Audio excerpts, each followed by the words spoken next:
জুলাই জাতীয় সনদ 2025 ঐতিহাসিক অনুষ্ঠানের মধ্য দিয়ে স্বাক্ষরিত হয়েছে। সেই সনদে বিভিন্ন রাজনৈতিক দলের বিভিন্ন দফায় কিছু নোট অফ ডিসেন্ট আছে। সেই নোট অফ ডিসেন্ট গুলোর ক্ষেত্রে বলাও আছে সনদে যে দলগুলো যদি নির্বাচনী ইশতেহারে উল্লেখ করে জনগণের ম্যান্ডেট পায়, নোট অফ ডিসেন্ট গুলো তারা সেইভাবে বাস্তবায়ন করতে পারবে। এখানে আমরা 100% একমত। এখনো আমরা সেই জায়গায় আছি এবং আমরা স্বাক্ষরিত সনদের বাইরে নাই। কিন্তু যেভাবে জাতীয় ঐকমত্য কমিশন সরকারের কাছে সনদ বাস্তবায়নের উপায় সংক্রান্ত যে সুপারিশ প্রদান করেছে, তার মধ্যে নোট অফ ডিসেন্টের অংশগুলো উল্লেখিত নাই, একদম নেই। শুধু প্রস্তাবগুলোর ব্যাপারে 48টা দফা দিয়ে তারা একটা তফসিল করেছে। সেই তফসিলের প্রস্তাবগুলো সম্পর্কে গণভোটের প্রস্তাব করেছে।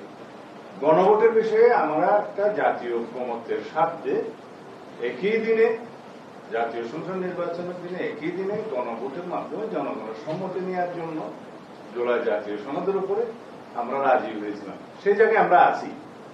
এখন এই স্বাক্ষরিত সনদের বাইরে গিয়ে কোন রাজনৈতিক দল জুলাই সনদ বাস্তবায়নের জন্য যে অযৌক্তিক এবং নতুন নতুন ইস্যু করে যে আন্দোলন করছে, সেই ব্যাপারে তাদেরকে বক্তব্য প্রদান করতে পারেন। এর বাইরে আমরা সনদে স্বাক্ষরিত যে বিষয়গুলো আছে তার বাইরে যদি সরকার কোন সিদ্ধান্ত নিতে যায়, সেটা কোন রাজনৈতিক দল যারা সনদে স্বাক্ষর করেছে তাদের উপরে কোনো দায় দায়িত্ব বর্তাবে না বা মানতে বাধ্য নয়। এই মেসেজটা দেওয়ার জন্য আজকে আমাদের এই সংবাদ সম্মেলন। সাংবিধানিক আদেশ যেটা জারি করা, আপনারা রাষ্ট্রপতি জারিভাবে এই পক্ষে ছিলেন, অন্যান্য দল দাবি করছে যে প্রধান উপদেষ্টা করবে। আপনি ওই জায়গায় অবস্থান দেখতে আদেশের বিষয়ে আমরা স্পেসিফিক কোন প্রস্তাব এরকম দেইনি যে আদেশ কে জারি করবে। আমরা একটা সাংবিধানিকতার মধ্যে আছি।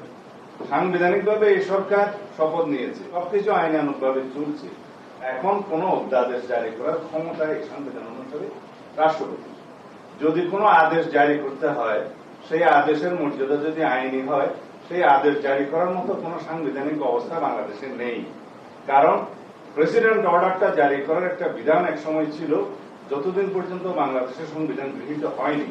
আপনারা সবাই জানেন, সেরকম পিইউ অর্থাৎ প্রেসিডেন্ট অর্ডার নিয়েই তখন রাষ্ট্র চলত।